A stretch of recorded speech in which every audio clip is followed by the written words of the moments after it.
I think both sides are like incredibly similar. And if the engineers would just realize the creators aren't these, in this stereotype, it always comes up, they're entitled. Their work sucks. I don't like their work, so they shouldn't get paid for it. Right. Right? Versus the creatives, like, I should get paid for everything that I don't get paid for. And it comes down to perspective and to how people have developed that perspective. And once they get that, they resist change because they believe they're right. The other side believes they're right. And it's beliefs, right? It's beliefs. And then when you start going inside and you start developing, you start seeing that it's all the same, right? It's just a matter of what degree to what side you're on. And in anything the way it used to be, if both sides could come in and find common ground and build on it, they could start to go somewhere. But they just are stuck in both sides where this is, I believe this, therefore it must be true, and I believe this, therefore it must be true. So they believe, they create a truth out of it, and it's not a truth. The truth? Well, you know, I'm Declan Dunn, and this is the AI Optimist, and the rest we're figuring it out. Hey, this week, taking a little different tact. I'm going to share a discussion I had with Bruce Randall. He's a tech visionary and a Reiki master, for real. He has experience in cloud strategy, AI-driven business transformation, from leadership roles at Oracle Cloud and AT&T. So he's worked with the Fortune 500. He's driven sustainable growth. But what sets him apart is his deep understanding of what it is to be a human, and that's what we're going to talk about. Being human with AI. And the AI belief codes, the true believers versus the rest of us who are like, hey, can we have all our art back that we didn't give you permission to take? But that's for another podcast. First, I wanted to ask Bruce to intro himself in a really unusual, personal way. I've been meditating and Reiki master for 20 years. So I've had a lot of personal experiences with higher vibrations and so forth. And then you start putting all this together, right? Because one of the AI leaders just posted, "You think AI will ever be conscious?" Right? And I was like, writing a book about that. That's interesting, right? They're starting to talk about it. I call it the PR fear angle that I get, but I'm still trying to wrap my head around because everything is what it feels like. It's like a Steve Jobs reality distortion with $100 billion. The sifting through the propaganda, not, I understand why they have to say it. I'm not saying it's right. But it's like, why don't we put people in the mix? What is our like weird, to me, resistance? Like the whole creator copyright battle? There's Yeah. an extremely small amount of people who are creators who make no money. You want a data source? Right. And I'm not saying that like I know they know and they wouldn't even have to pay for it. Like just give them the technology. I think both sides are like incredibly similar. And if the engineers would just realize the creators aren't these, in this stereotype, it always comes up, they're entitled. Their work sucks. I don't like their work, so they shouldn't get paid for it. Right? Versus the creatives, like, I should get paid for everything that I don't get paid for. And it comes down to perspective and to how people have developed that perspective. And once they get that, they resist change because they believe they're right. The other side believes they're right. And it's beliefs, right? It's beliefs. And then when you start going inside and you start developing, you start seeing that it's all the same, right? It's just a matter of what degree to what side you're on. And in anything the way it used to be, if both sides could come in and find common ground and build on it, they could start to go somewhere. But they just are stuck in both sides where this is, I believe this, therefore it must be true, and I believe this, therefore it must be true. So they believe, they create a truth out of it, and it's not a truth. I have this big thing, like I think software is going to be gone. Not, sorry, it's so dramatic, not gone. But the world I grew up with is, right? We turned paper to digital. I'm part of a AI startup called Omedeus, where we Oh, basically really? create the AI from the bottom up.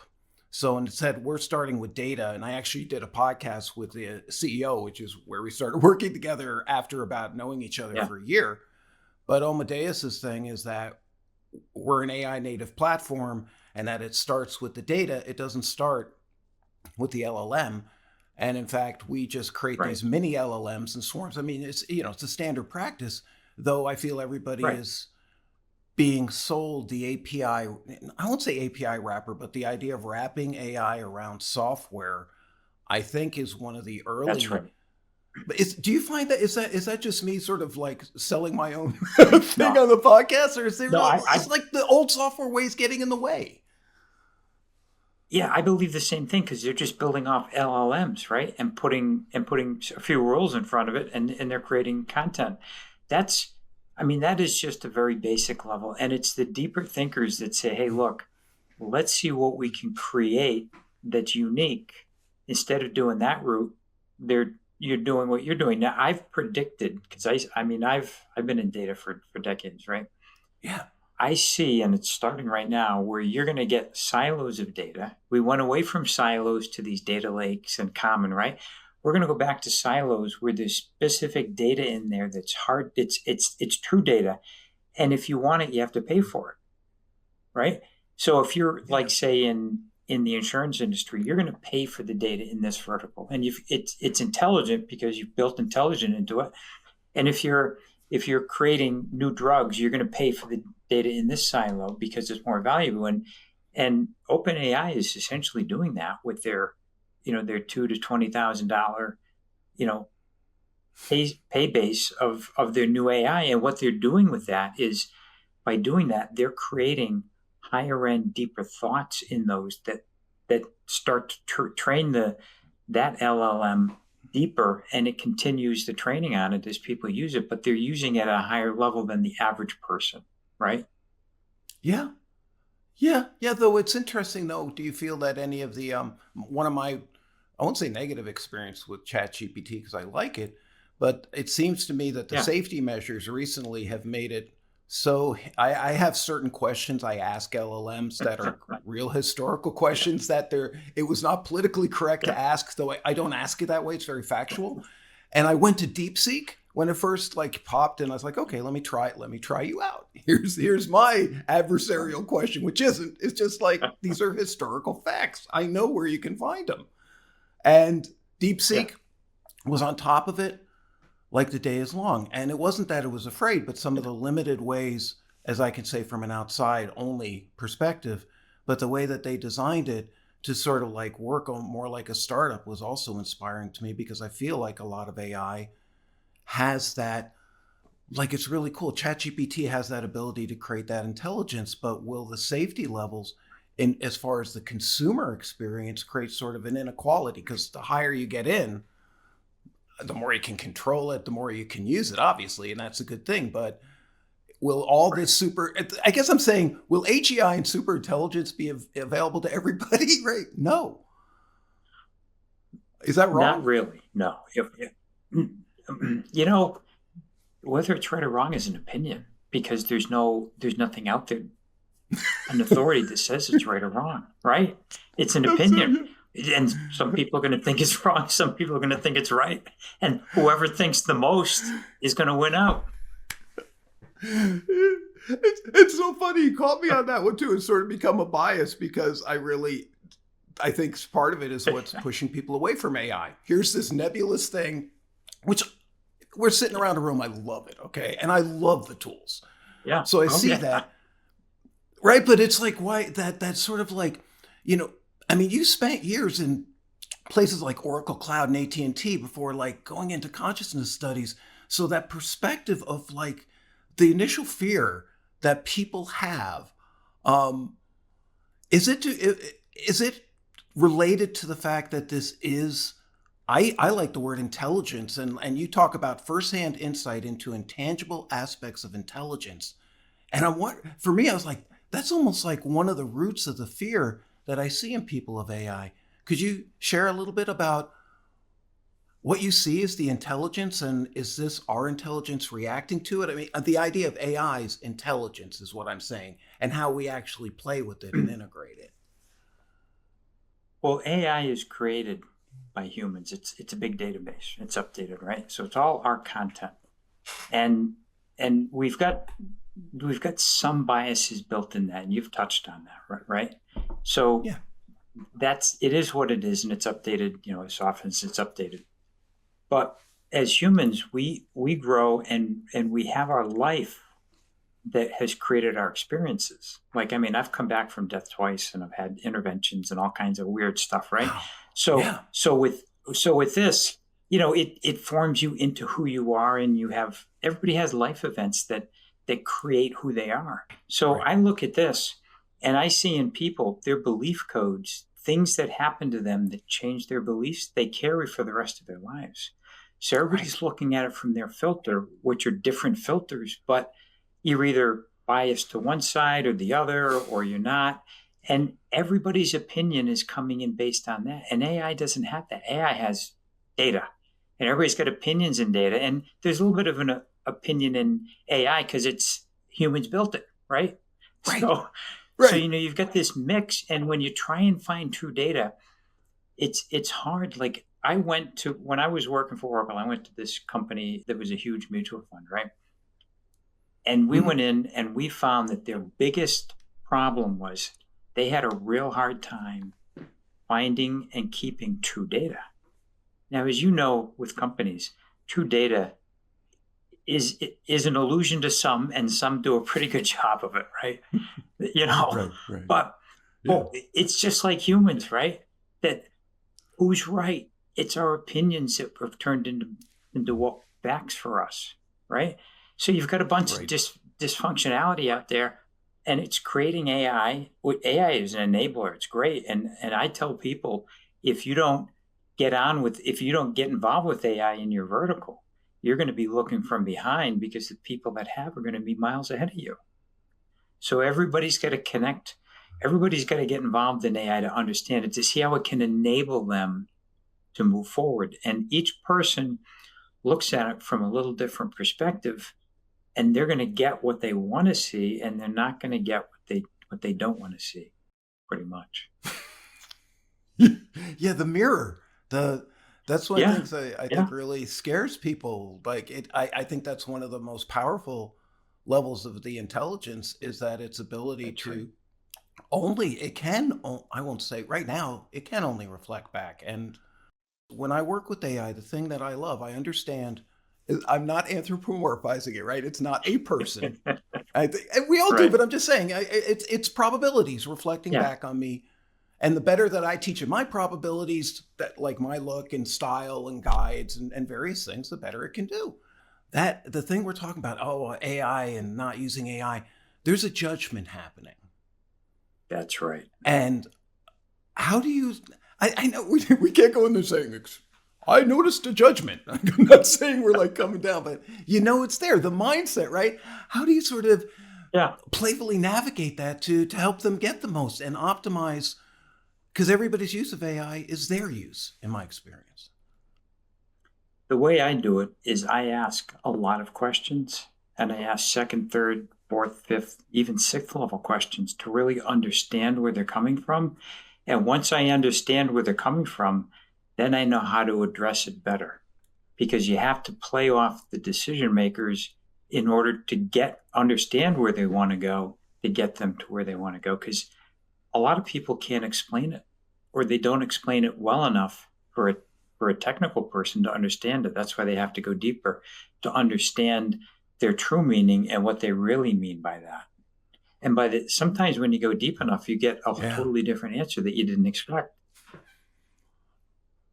right. Because they don't know what they're looking for, in any new That's right. You have to help technology. them.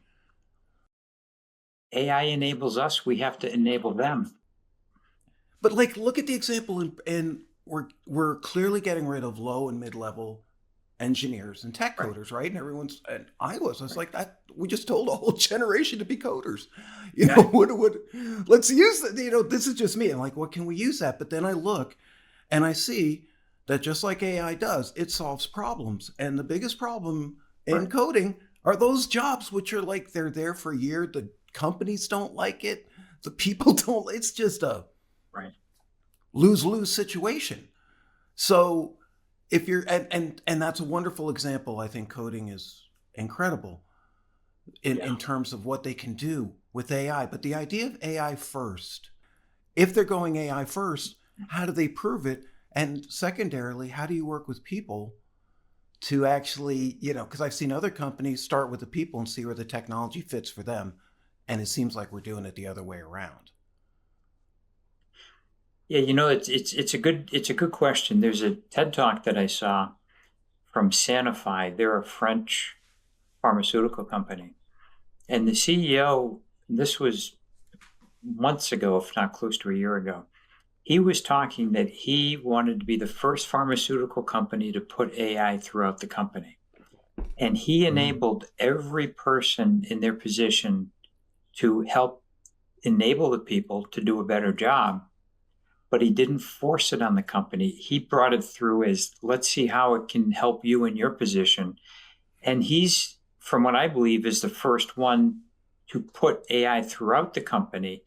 And he realized when he got to the R&D and the scientists that they really benefited from it because they could actually create drugs faster with less redos or consternation. And sometimes they got different things that they wouldn't have thought about that actually would do better at passing, the final tests. And they just didn't think of it as humans.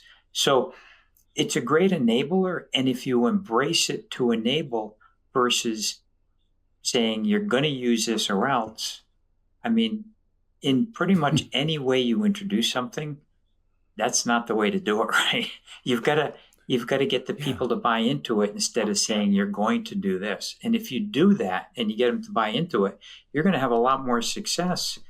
And when you have the human involved with AI, I think it's a much better outcome than if you just have AI into AI because AI has the database attached to it and it's not perfect. And if you build on that, you build on the imperfectness also. So it gets out of balance. You know, and there's this interesting tension that's sort of coming up, and I can't imagine, like, it must be so challenging to be a CEO today because you have this optimization versus humanness. Yeah. And like, I'm from the Valley, Right. so I understood why Google's investors said you have way too many coders. You're making a ton of money, Yeah. but you do. There was this whole wave of it was a natural thing, and I think that's inapplicable to other markets, but that's okay. I don't know coders. I'm just saying clearly it made sense and it worked. Yeah. But the idea again was like, yeah, I won't say it's because it's not anti-people. I don't think any of these people are anti-people, but it's almost like this Right. razor with AI versus what you're saying. The U.S. Patent Office did the same thing that you're saying that pharma company did initially, and they allow AI to be in patents, to create patents, right? In pharma, it would be Yeah. crazy the patents we're getting. So that optimization in humanness, and you've worked deeply in both technology and human potential, and that's why I'm real interested. I'm sort of here because there's more than just coming in as this really experienced and understanding of AI, but you're really bridging the level in your work with the AI human paradox that you're exploring as a book, that the machine human Right. connection. And how do you reconcile sort of this drive, I'm saying, from the Valley for efficiency, which is really great at its core, with the messy Right. parts of being human that might actually make us more valuable and, dare I say it, maybe even AI better? In the future, we're going to see AI. I mean, just today with the things that came out this morning. I mean, they had an AI that created a brief for this science paper, and everybody gave it a 6.5 because it did such a great job in what an A would be in a human. So we're getting closer to AI producing based on the data these unique things that we haven't done before. So that curve is moving sometimes week by week, sometimes month by month, but it's moving faster than anything we've done before. So, and you're moving in different. You got BCI where there's chips in people and bots in the carotid that map the body, and they can read anything from inside the body. You've got you've got agentic AI, you've got generative AI, and you've got this multi-headed hydra where you've got all these different flavors of AI coming out, and understanding each and keeping up with each. If you're not an enthusiast or studying AI, most people look at it and say, I don't know, it's AI, I'm going to see how it works, right? And they look at it from their lens and say, hey, it's better than what I can create. It's great, right? But then you get the people that ask questions and they look at the truth of it, and they're saying, well, this isn't quite true. So, if you're asking general questions, you're okay. But if you're asking something where it matters, you have to check and verify to make sure everything's accurate, because it's not always the best answer or the way poised in the way you want it or you need it to make the impact you need. So I say trust and verify if it's important, because you need to with anything, right? Cognitive, it is, but it's like a cognitive dissonance, It's like, okay, it's this super thing that's so smart and that's so intimidating to any human being, right? Like, okay, then why am I here? It's scary. It's the natural thing. But at the same essence, it's like you can't trust it. And that I think is the extreme opinion, because I'm with you. It's gotten better and better and better. And everyone I hung out with at TechCrunch last October, which was a great place for me actually to be in with these people I don't get to meet. They're all waiting for 2 years. They're like, we don't even know how it works or what comes out. Not that they don't, but they're in awe in a good way. Like listening and watching it and realizing they have to watch what's happening with ChatGPT. I know I interviewed the CEO of Fathom. He talks about, he drew his own AI up for various reasons, but they literally have to spend, not quarterly, but at least every 6 months, a really hardcore review of like, are we in the right direction? But as quantum comes up and AI develops, they're both developing AI is developing at a faster rate than quantum. But when the two meet and you put them together, I mean, that's a complete paradigm shift, because now we're all learning what AI can do, and we all have opinions on it and so forth, and it's moving very rapidly. But when quantum comes up to speed and you put both of them together, we can't even imagine what's going to come from that, because we don't know. We've never done it before. We have no idea what it's going to produce. He's so right. We've never been here before. AI-driven implants, brain-computer interfaces. The line between human intelligence and machine processing is blurring. Bruce Randall is working on a book called The AI-Human Paradox, asking, at what point do we stop being purely human? I'm putting it out because I want to help humanity, and I want to help educate people. And, if they take it, to me, it's flattering. And if I lose book sales, which I don't, who knows how many book sales I'm going to get, right? But if I lose book sales, it's okay, because I want everybody to know this. But that's a perspective from somebody that's secure, that's putting it out there. When you're making a living from it, it's a different ballgame. Now you're like, this is how I earn my keep. How do I get this out there in a safe way? And it's a really hard answer. I don't have an answer for that, because, as you know, anybody can get anything online. So, I mean, I don't know what to tell. I don't know what to say. Well, like, I'm a hardcore privacy person on my personal level, right? Like to an extreme level. But there is absolutely nothing in my life that isn't tracked. And I'm not going to live paranoid about it. At a certain point, all the data is just there. And I'm not saying this to be like, it's not a doom or gloomer thing to me. It's like, it is the reality. And I appreciate your viewpoint, because it's simply a mindset of, I don't want this to be. If you're looking for it to destroy you, you'll probably find that for sure, if that's all you're looking for. And if you're looking for AI, that's right, to like, because, I actually had an interior designer who was like grilling me on AI in a good way. She didn't know and she didn't like it, right? It's just the whole, everything about it. She just, a lot of fear. So I looked at her, I said, well, let me ask you the question everybody asks me. Is interior design sentient? Is interior design, are you biased? And she cracked up and said, that's why I hire you, for your bias. And we had a chuckle about it. I said, yeah, we can make it dramatic, but Bruce, I just so appreciate everything you've shared here today. And I did want to say, where can people get in touch with you, reach out to you after the podcast? Obviously, I'll share your LinkedIn. Are there other places you'd like them to say hello? But if you go to my LinkedIn, I'm very active on LinkedIn and certainly will respond that way. Awesome. Well, thank you so much for sharing your time. I've really, it's a pleasure to meet you and to have this unusual discussion on consciousness, machines, AI, and the great, we don't know where we're going, but we're heading there fast. And